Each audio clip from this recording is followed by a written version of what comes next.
성령 강림절 후 7번째 주일입니다. 요즘 저는 아이와 함께하는 역할놀이가 드디어 끝이 나고 새롭게 블럭 놀이를 시작했는데요. 블럭 세트를 가지고 와서 아이가 설명서에 나와 있는 이 모양을 만들겠다고 지목하면 옆에서 제가 블럭을 챙겨주고 잘했다고 칭찬해주는 게 놀이의 전부입니다. 블럭은 다들 아시다시피 처음에는 제품을 살 때 안내해주는 설명서에 따라 한 가지만 만들어 보는데요. 그것을 수집해서 전시하려는 목적이 아니라면 가지고 놀다가 그것을 다 분해해서 이렇게도 만들어 보고 저렇게도 만들어 보는 게 참 재미있는 놀이기구인 것 같습니다. 그렇게 같은 블록 재료로 다른 모양도 만들어 보고 다른 색깔로도 만들어 보는 이 아이를 바라보면서 생각이 자라고 커가는 모습을 바라본다는 게 참 신기하다고 생각이 들고요. 또한 말씀을 이해하고 또한 말씀을 묵상하는 우리의 모습이 하나님 앞에서 이러한 아이와 같다라는 생각도 드는 것 같습니다. 성경의 말씀의 한 구절, 그 한 구절이 그 자체만으로도 우리에게 큰 위로가 될 때가 있고 단어 하나, 표현 하나만으로도 우리가 살아가는 한 주의 큰 힘이 되기도 합니다. 그런데 그 말씀 한 구절을 다른 비유와 연결해서 보거나 또는 다른 말씀과 같이 읽으면 또 다른 의미들이 새로워지는데요. 그게 아마 66권이라는 이 한정된 말씀 안에서 지난 2000년 동안 매주 멈춰지지 않고 말씀이 전해지고 선포될 수 있는 은혜인 것도 같습니다. 여러분에게 이런 은혜가 있기를 축복합니다. 이미 한번 보았던 성경 말씀이고요. 이미 어디선가 들어봤던 설교의 내용일 수도 있습니다. 하지만 그 말씀이 오늘 이 예배를 통해 전해질 때 각 본문이 서로 연결되고 뜻을 밝혀가며 새롭게 들리고 선명하게 마음에 새겨지시기를 축복합니다. 그래서 지난주 아브라함과 마르다의 마음을 비교했던 것처럼 오늘은 예수님께서 가르쳐 주시는 주님의 기도와 소돔을 심판하러 가시는 이 하나님 앞에 선 아브라함의 모습, 그리고 바울이 골로새서에 기록한 이 당부를 기억하며 우리가 무엇을 어떻게 기도해야 하는지 깨닫는 시간 되시기를 축복합니다.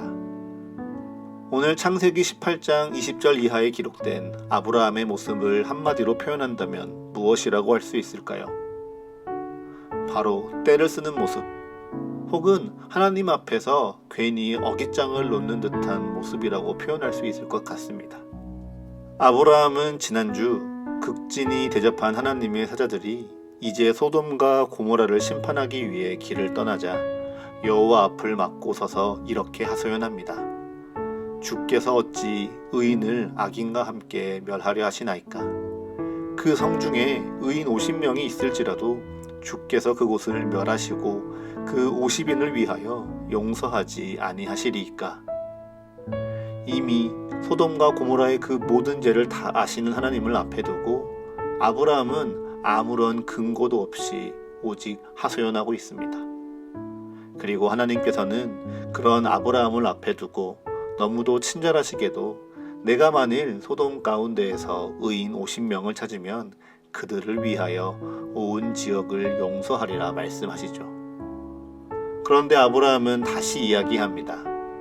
말투는 굉장히 겸손한데 요구사항은 매우 당돌하죠. 나는 티끌이나 재와 같사오나 감히 주께 아뢰옵니다. 만약 50의인 중에 5명이 부족하다면 5명이 부족함으로 온 성읍을 멸하시겠습니까? 5명이 부족해도 멸하지 않겠다는 하나님의 말씀 앞에 이제 아브라함은 40명, 30명, 20명, 그리고 10명에 이르기까지 무려 6번이나 여호와 앞에 때를 쓰고 있습니다. 분명 혼이 나고도 남을 상황입니다. 만약 어떤 사람이 우리에게 이렇게 행동했다면 굉장히 무례하다고 혼이 났을 상황입니다.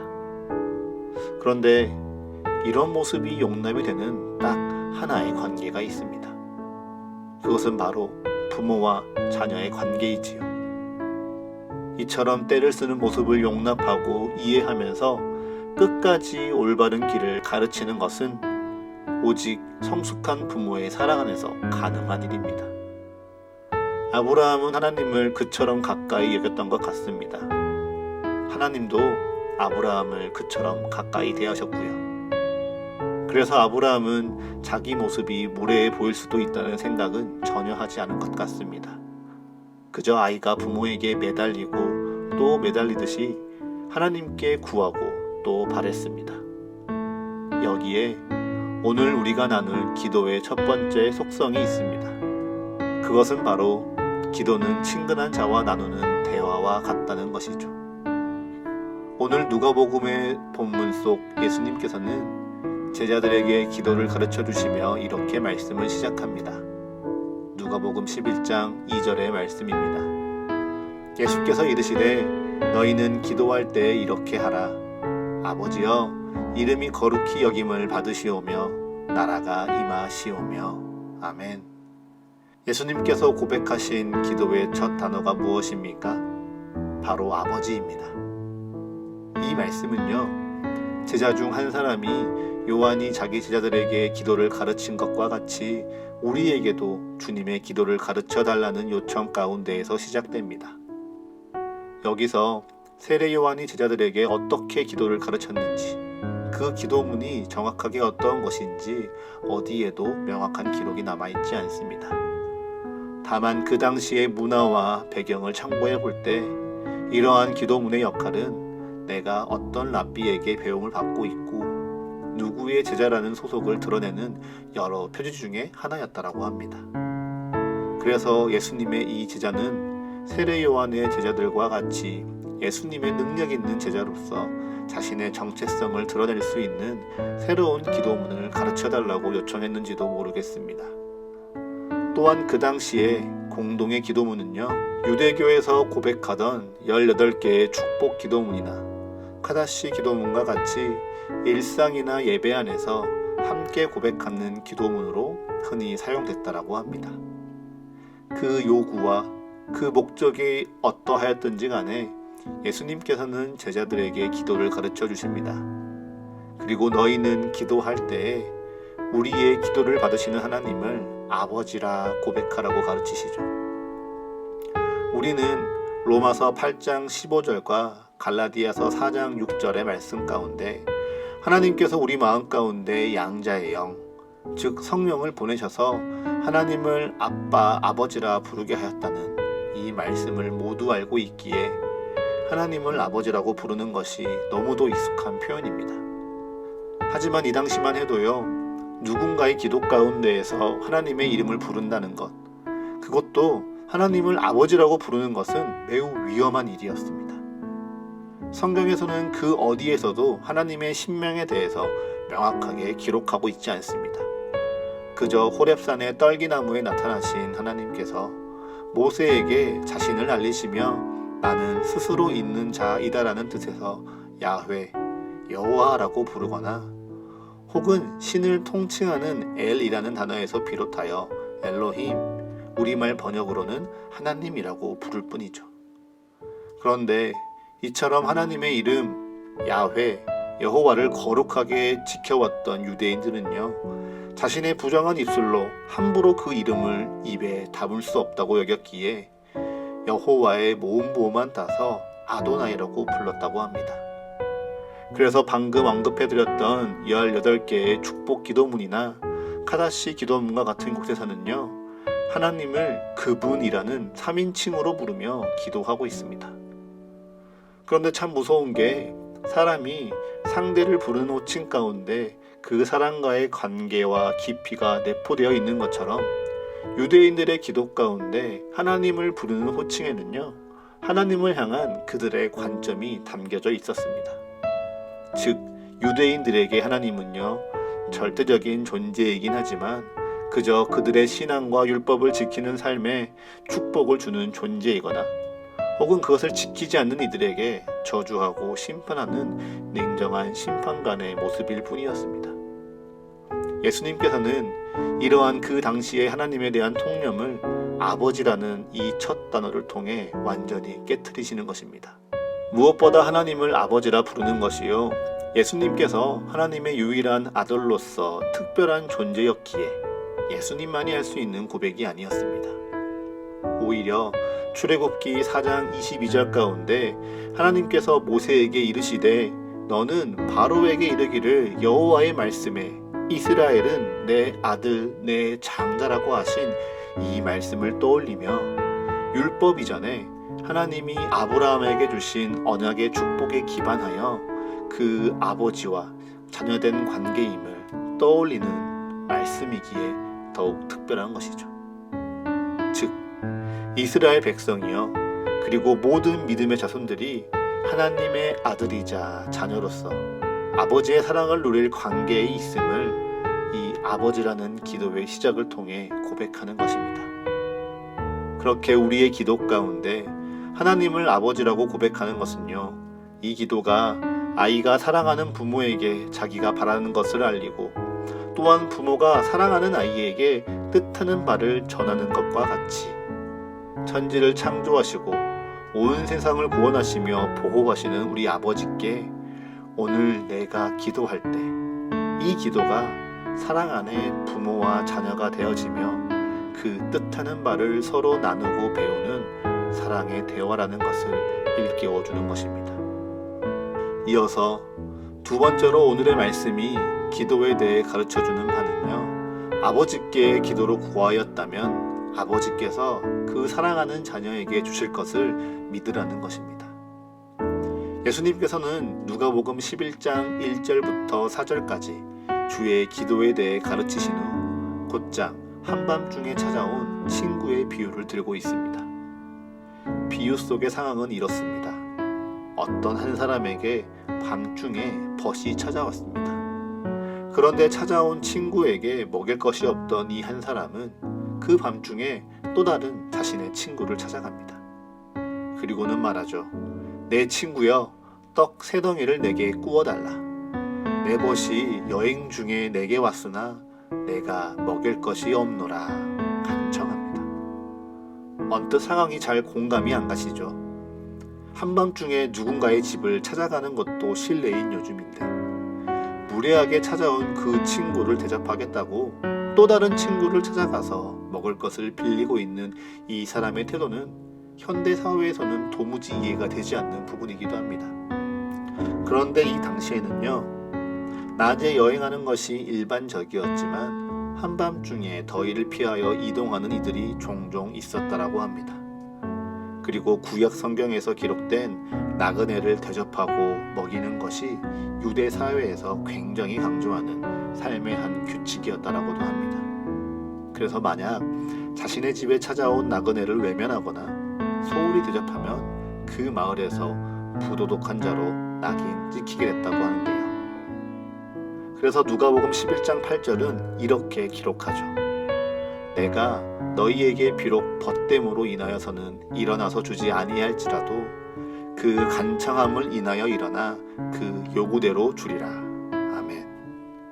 이 간청함에 대한 해석이 참 많은 부분들이 있긴 하지만 결국 이 사람은요, 벗의 간절하고 끈질긴 요청에 의해서든지 혹은 그것을 무시할 때 돌아올 비난을 두려워서라든지 어찌 되었든지 간에 그의 요구대로 들어줄 것이며 이처럼 끈질기게 요청하고 구하는 자들의 기도를 하나님 아버지께서 동일하게 들어주시리라 비유를 통해 말씀하시는 것이죠. 그래서 다음에 이어지는 9절과 10절은 이렇게 기록합니다. 내가 또 너희에게 이르노니 구하라 그러면 너희에게 주실 것이요 찾으라 그러면 찾아낼 것이요 문을 두드리라 그러면 너희에게 열릴 것이니 구하는 이마다 받을 것이요 찾는 이는 찾아낼 것이요 두드리는 이에게는 열릴 것이니라. 아멘. 참으로 가슴 벅찬 약속의 말씀입니다. 필요한 것을 구하고 나아가야 할 길들을 찾으며 닫혀있는 인생의 문 앞에서 너희의 문을 두드리라. 그러면 너희에게 필요한 것들을 주실 것이요 또한 캄캄한 너희의 인생 앞에서 길을 찾아낼 것이며 세상의 죄와 한계 앞에 닫혀있는 문들이 열리며 꿈꾸게 될 것이다 라고 성경은 기록하고 있는 것이죠. 그래서요, 우리는 거침없이 기도해야 합니다.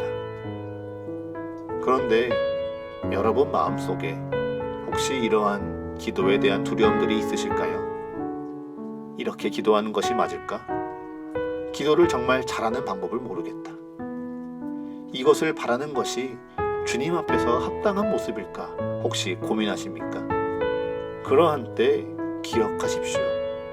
자녀가요, 아버지께 자신의 마음과 자신의 뜻을 바랄 때는 이것이 옳은지 그른지 고민하지 않습니다. 그저 자신의 마음을 있는 그대로 솔직하게 반응하는 것뿐이죠. 성경은 분명 우리에게 그 자녀된 권세가 있음을 기록하고 있고요. 또한 그 자녀된 권세가 예수 그리스도를 믿음으로 말미암아 우리에게 확증되었다라고 성경은 증언합니다. 그러니 여러분, 담대하게 또 담담하게 기도하십시오. 혹시 내 기도가 하나님께 응답받지 못할까 두려워하십니까? 기도해봤자 이루어지지 않을 테니 아무 쓸모 없으리라고 염려하십니까? 그러할 때 더 기도하십시오. 오늘 성경이 분명 응답하시리라 약속하고 있지 않습니까? 무례한 이 친구의 부탁에도 그 요구대로 그의 뜻을 이루어 주는 것처럼, 또한 아버지가 자녀에게 좋은 것으로 늘 채워주는 것처럼 우리 하나님 아버지께서도요, 우리의 기도에 반드시 응답하시며 좋은 것으로 주실 줄을 믿습니다. 그러한 기도 가운데 마지막 세 번째, 반드시 기억해야 할 바가 있습니다. 그것은 바로 기도를 통해 내 뜻보다 더 선하신 하나님의 뜻을 알아간다는 사실입니다. 그것이 바로 주님께서 우리에게 가르쳐 주신 기도입니다. 누가복음 11장 2절부터 4절은 이렇게 기록하고 있습니다. 예수께서 이르시되 너희는 기도할 때 이렇게 하라. 아버지여, 이름이 거룩히 여김을 받으시오며 나라가 임하시오며 우리에게 날마다 일용할 양식을 주시옵고 우리가 우리에게 죄 지은 모든 사람을 용서하오니 우리 죄도 사하여 주시옵고 우리를 시험에 들게 하지 마옵소서 하라. 아멘. 예수님께서는 아버지의 이름이 거룩히 여김을 받으시기를 간구하라고 말씀하십니다. 우리는 이 기도를 고백하며 먼저 우리의 신앙이나 믿음의 삶을 돌아보죠. 우리가 세상 속에서 믿음을 지키고 하나님의 뜻대로 살아가며 선한 열매로서, 나의 선한 삶으로서 하나님의 이름을 거룩하게 할 능력과 지혜, 축복 주실 것을 기대합니다. 그런데 여러분, 하나님의 이름을 거룩하게 하는 것은 진정 누구의 몫일까요? 에스겔서 36장 22절과 23절은요, 여호와께서 여러 나라 가운데 더럽혀진 나의 큰 이름을 내가 거룩하게 하리라 말씀하십니다. 그리고 그의 이름을 거룩하게 하시는 여호와를 통하여서요, 이스라엘 백성들이 회복되어지고 다시금 새 언약의 백성들로 살아가는 축복을 함께 누리는 것이죠. 즉, 하나님 아버지의 이름이 거룩히 여김을 받으시오며 나라가 임하시기를 간구하는 것은 나 스스로 하나님의 이름을 거룩하게 할 수 있는 능력을 주시옵소서라는 간구가 아니라 스스로 그 이름을 거룩하게 밝히시고 이 땅에 임하시는 하나님의 뜻을 우리가 알아가며 또한 하나님의 뜻에 순종할 때 우리의 계획과 뜻을 넘어서는 하나님의 참된 축복이 있음을 기도 가운데 고백하는 것입니다. 또한 일용할 양식을 주시옵소서라고 간구하는 것은요, 만나와 메추라기를 통해 생명을 살아가게 하셨던 하나님의 은혜를 믿으며 그 자유 안에 머무는 것이 내 힘과 내 능력으로 먹고 누리고 살아가려는 그 모든 수고와 염려보다 훨씬 자유하며 복된 삶임을 고백하는 것입니다. 무엇보다 우리가 우리에게 죄 지은 모든 사람을 용서하오니 우리 죄도 사하여 주시옵고 우리를 시험에 들게 하지 마시옵소서라는 이 간구조차 단순하게 우리가 다른 사람을 용서할 터이니 하나님도 우리를 용서해야 합니다라는 요청이 아니라요. 오히려 상대의 멱살을 잡고 있는 나의 주먹을 놓고 하나님의 용서를 붙잡기 위해 손을 내미는 것. 그래서 나의 감정과 나의 상황을 앞세우지 않고 하나님의 사랑을 우선하며 하나님께 겸손하게 은혜를 구하며 베풀고 사는 것이 우리의 삶이라 고백하는 것입니다. 그런데 이러한 기도가요, 우리를 염려케 하고 실망시키는 때가 있습니다. 나의 필요와 간구 가운데 yes, 그렇게 될지어다라고 듣고 싶은데요, 아니라고 응답하시던지 혹은 침묵하시는 하나님의 뜻이 내 간구를 거절한다고 느끼기도 합니다. 하지만 여러분, 하나님을 더욱 믿으십시오. 아무리 악한 아버지라도 아들에게만큼은 좋은 것을 주려고 하듯이 하늘에 계신 우리 아버지께서도 자녀된 우리에게 당연히 더 좋은 것으로 응답하시고 채우시리라 신뢰하십시오. 결코 우리 아버지는 그의 사랑하는 자녀들에게 악한 것을 주지 않으실 것입니다.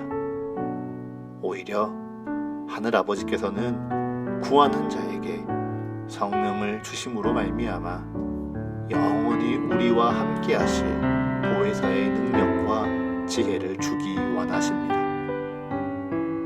사랑하는 사과교회의 모든 성도 여러분, 이것이 바로 예수님께서 우리에게 가르쳐 주시는 기도의 방향과 방법입니다. 기도는요, 친밀한 이와 나누는 사랑의 대화입니다. 그리고 그 대화 속에 우리 인생에 좋은 것을 반드시 주시고 찾게 하시며 열어주시리라 신뢰하는 시간입니다. 그 응답이 비록 나의 뜻과 다르고 나의 기대와 다를지라도 하나님의 뜻이 더욱 선한 것임을 인정하는 훈련입니다. 예수님의 제자들은 예수님께서 기도하시는 모습을 지켜보며 예수님의 그 기적을 담고 싶어 했는지도 모르겠습니다. 누가복음에 기록된 것처럼 세례를 받으시고 기도하시자 하늘 문이 열리고 성령이 비둘기처럼 내려온다든지, 변화산에 올라가서 기도하시자 용모가 변한다든지, 그 기도를 통해 특별한 능력과 기적을 경험하였던 예수님처럼 그 예수님의 기적을 담고자 기도를 가르쳐 달라고 요청했을지도 모르겠습니다. 그래서 그 마음처럼 어떤 사람들은요, 내 삶에 이루어질 기적, 이 땅 가운데 이루어질 기적을 바라며 예수님께서 가르쳐 주신 이 기도가 무엇을 뜻하는지도 모른 채 한 글자도 틀리지 않고 외우는 것이 중요하다고 여길 수도 있습니다. 아니면 몇 번이나 얼만큼의 시간을 채웠는지 그것만을 중요하게 여길지도 모르겠습니다. 물론 내게 주어진 기도의 분량을 채워가는 것 너무도 중요합니다.